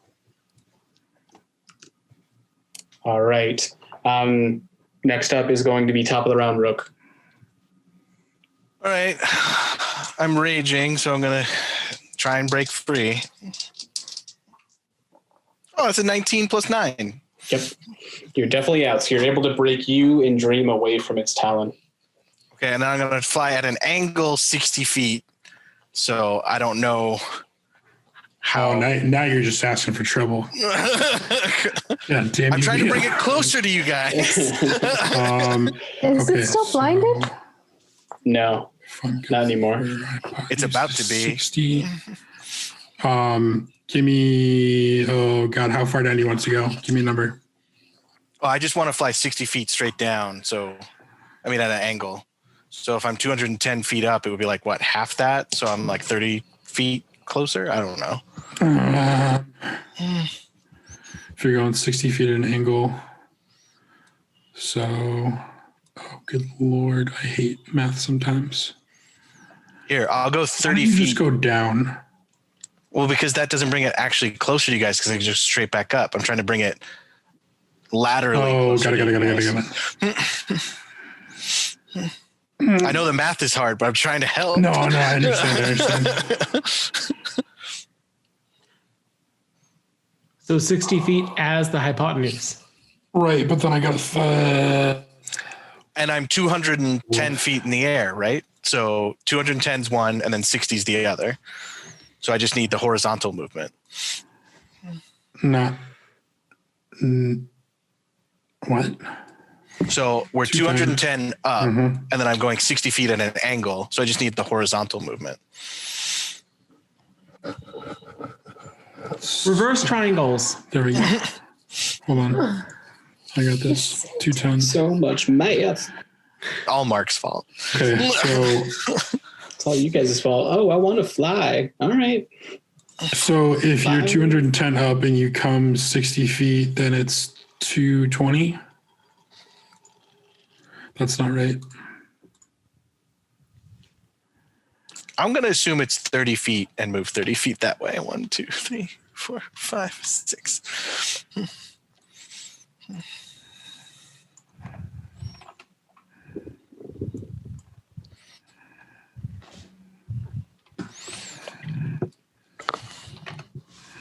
It's 200 feet away.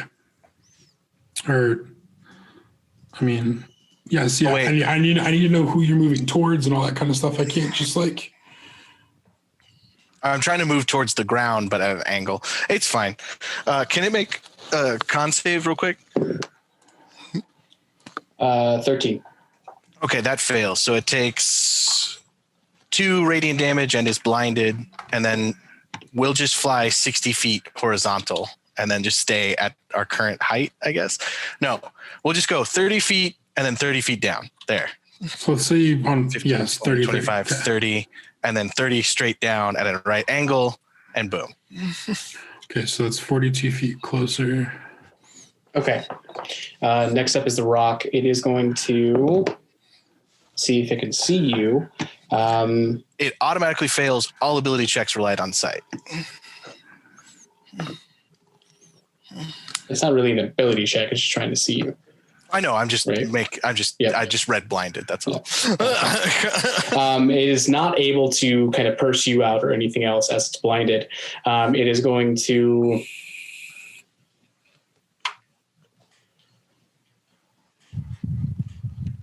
It's going to fly straight down 90 feet or so and kind of hover in the air, waiting for anything to catch its eye. So what is its height then?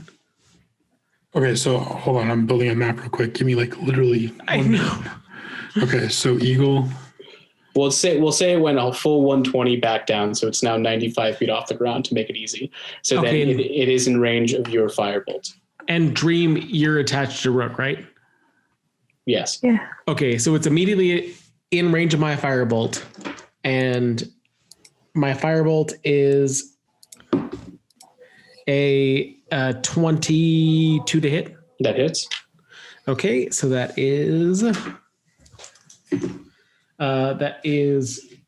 15 damage, Okay. and then is it my turn? It is your turn now. And I will use my last my last fireball. Okay.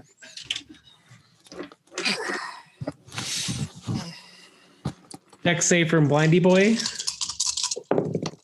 He has disadvantage. Why? Oh, wait, I might be thinking of restrained. My bad. Yeah. Continue. That is a 16. Oh, he fails. Hooray. Finally. God damn it. Okay, so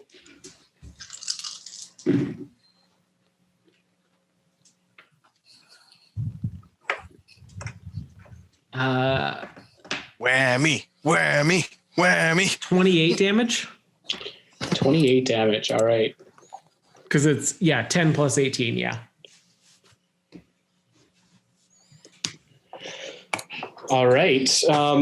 As you kind of throw it up, looking around furiously, looking at anything that it can take as its prey, you're able to get the fireball right in its face and it explodes. You can see its singed beak and the feathers around its face singed and falling down.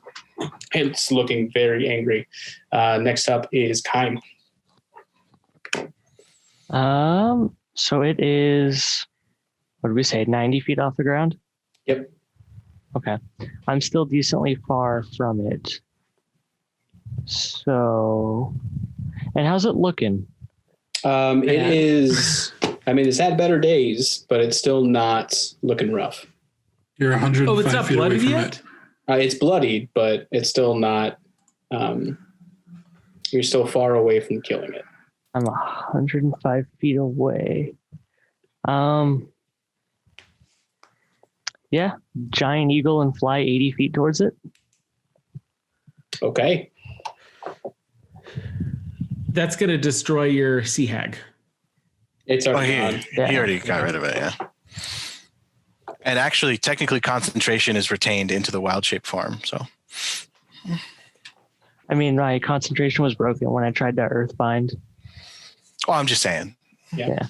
Oh, Even if you wild shaped, the sea hag would have stayed. So you're not able to get all the way up to the rock in that one movement. I would just like to get closer somewhere. That way I can start doing something. Okay. Anything else you're doing? Not until I get to it.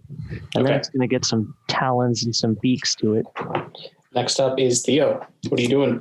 I'm sorry. I was building myself a map here. I actually have a visual representation. And I am, where am I at? I'm 120 feet in the air, 35 feet away.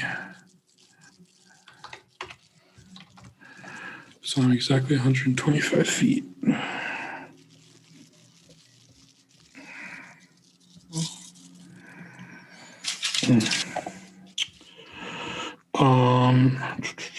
And it's just chilling right now. It's kind of waiting for something to come near it or waiting for its prey. Okay.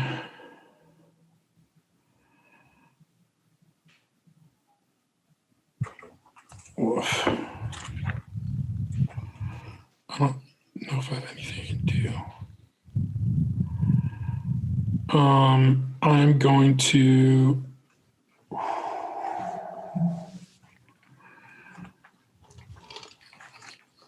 I'm going to get 100 feet closer. Okay. So I'm still going to be 20 feet above, or it's 90 feet up. So I'm 30 feet above it. And I'm 35 feet away.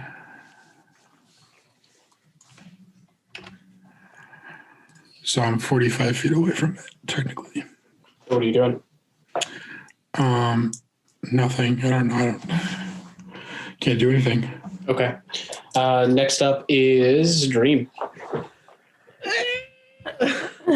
Okay, so can someone move me to 120 feet away? I can't figure out this calculator that you guys are talking about. So you're still with Rook? We just all yell at Hank. Oh, I have to. That's our calculator. You have Rook to, is still holding you. you have to take the restraints off with an action. Okay. To be But able you're to not on move the your ground. own. You're And not you on the don't, ground, right? you're not flying either. So if you take the restraints off, then you will fall. Oh, we're in the air? My bad. Yeah. Yeah. All right. Okay, so how far away are we? Are you and Rook? So you and Rook, Rook is 180. Oh, here's where the fun math comes in. Okay, so You guys are very nearly in a straight line. minus. No, because it moved.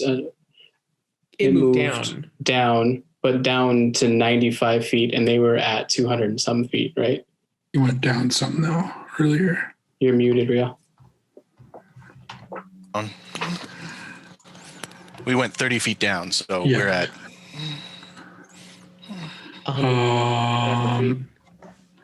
You are 95 feet away from it. Okay, great. Okay, so I'm going to go ahead and cast Scorching Ray All right. on it. That's going to be 6 beams. All right, here we go. So 12 plus 9 is going to be 21. That's another 21. Then I've got 19 plus 9. That's going to be 27, 28. And then 8 plus 9 is 18. So that's the first 4. Okay. Anything above 15 hits. That one doesn't hit. And then I got a 17. So that one hits. So that's 5 of the 6 here. And each one does hex damage. God, I love warlocks so much. It's going to be a lot of math here. Okay. Thank you, Nightmare King. So it's 5 times 2. That's 10. And then each one does the hex damage. So that's... Wait. That's 5. And then that's 5 more. So that's 15 D6s, I believe. Okay. What? 2, 4, 6, 8. That sounded like a lot of dice. Okay, 6, 10, 16, 21, 22, 24, 25. That was 8. Hold on, let me write this down. Okay, so that was 8, Can we just pretend that kills it? 5, 6, 7 more D6s. So 4, 5, 10, 13, 18, 19. So 20. That's 34. So 34, and then plus bonus action, my maddening hex is 5 more damage. 39. So total 39 damage. Yeah. Good Okay. Lord. Ooh, and Scorching Ray looks like this geyser, but since we're in the air, it's gonna look real weird. Maybe the Coming out geyser from all comes out angles. of him. Yeah, I like the idea of it coming out from all of the rock faces, jettisoning out into each beam maybe come from a different face, jettisoning into this thing. It's looking bad now. That did a pretty good number on him. It's kind of still reeling around, confused, not being able to see anything, disoriented. After that, it's going to be Rook. You said it looks real bad? It looks bad, yeah. And you said it's 90 feet off the ground? Yes, 95 feet. And we're how far away? You're like 90 something, right? Hold on. You, Rook, are, you're 95 feet away. Okie dokie.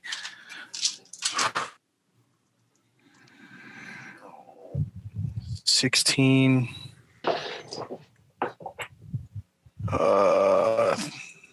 32. Wait. 16 plus 6, that's 22. Plus another 12, that's 34. Does it have 34 hit points left? Yes. Does it have more than that? Yes. Damn it. Oh well. There was my sleep spell. Ah! I tried to sleep it, but it has more than 34. Are My you bad. using your bonus action to hit it again? I can beam it, yeah, concentration. Or is it within 90 feet that you can do it? It's 90 feet, yeah. 30 feet of you. Yeah, so I'm not close enough for my beam. Okay. So as that happens and it kind of shakes off the blindness and it sees the situation in front of it. Wait. I didn't move that turn, so I fly towards it and then beam it. On save. Okay, yeah. That is a 15. 15 saves, so never mind. Continue. Okay. Like I was saying, as it reels back and shakes off the blindness, seeing the prey in front of it, seeing that it is not as easy as it thought it would be, it will turn around and start flying away. full movement. So No. 240 feet as it's flying up straight next to the rock face. Do nothing about that. And we are out of combat. I quickly get us back down to the ground before that spell wears off. Oh, yep. Or should we take pursuit? Oh, no. We Okay, can't. so we're really close. Can we maybe figure out a way to get up to the next level before we... Kaim, how close are we to your unnatural face? Gimbal, we got to camp. No, Kaim, how close are we to the unnatural face? I'm still a giant eagle, and I'm still staring at it, tracking it, and watching it flee. Okay, I will wait for Kaim to come down to the ground. I have a question for Kaim.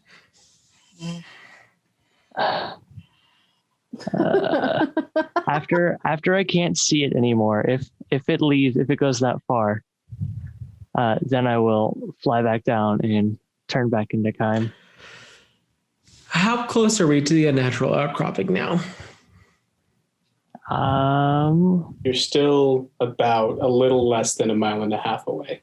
This happened pretty immediately after you left. Yeah. Okay. Can I relay that info? Like a mile and a quarter, maybe. Yeah. Okay. We should rest. We should rest. Like, go to sleep rest or just short rest? Go to sleep, rest. Okay. We're so close. Just because I don't trust something happening during the night. Because I don't. Aren't we going to tiny hut it up? Yes. Are we okay? Cool. And then is it Hearth of Moonlight and Shadow? Yeah. Yeah. I love the names of the druid spells. So nice. Right. Moonbeam. Rook's going to just fall on the ground, disconnect Dream, and then just like fall back. Just like, oh. We were so close. I helped clean up your wounds. If you know, So close. I know, Gimbal, but I gave everything to that stupid bird. No, I'm not. I'm not mad at you. I'm mad at the freaking bird. We were so close. That bird screwed everything up. We were so close. we didn't even get to kill it. I'm going to go ahead and I'll cast Liamans dejectedly.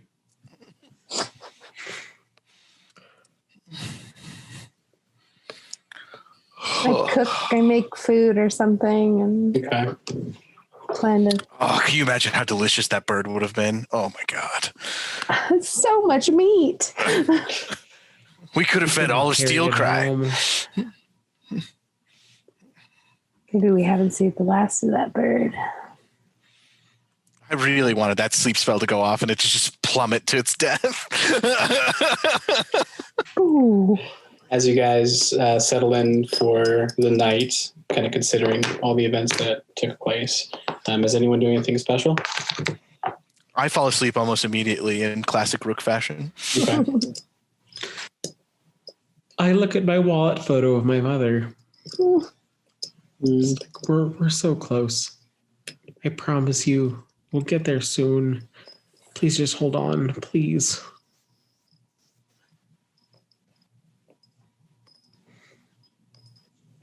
All right. As everyone lays down to rest on your second day on this hellish God peak, forsaken is the perfect description. On This these- on place these- has been forsaken by God. on these hellish peaks, Dream sitting up and observing, as I'm assuming you're doing the watch, the same kind of regiment of monsters once the sun goes down, emanating from the cave mouths all around you. You're not scared of us even a little? No, you see a few bump into the magic itself. Some of them climbing from the top of the caves onto the top of the Liamin's hut, skittering around. Some of them trying to break through the smaller Behirs you see jettisoning their lightning breath towards the sphere, not being able to penetrate. And that's where we're going to end tonight, guys. Thank you guys so much for watching. That was a bit of a brutal one with all the math that Hank had to do. Thank you so much, Hank. MVP. It was fun. Yeah, thanks again so much for watching. Everyone who's sticking with us on Twitch, thank you so much for sticking around. And this is a little bit of a late one for us. Thank you for watching. If you like the video, please hit that like button, subscribe if you can. We do this every week. We have 3 games going. 2 Dungeons & Dragons 5th editions and 1 Chronicles of Darkness. From there, I'll kick it over to either Rio or Coulter, who want to call out our Thank you so much. Patrons.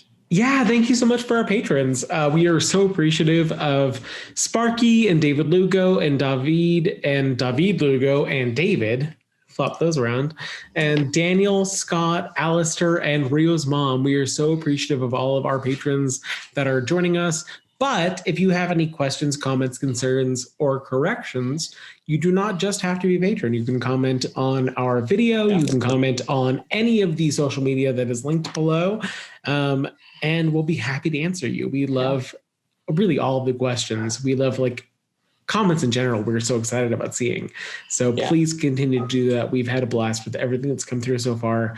And with that, I think we should hit our tagline. So roll for initiative and say your tearful vows. Good night.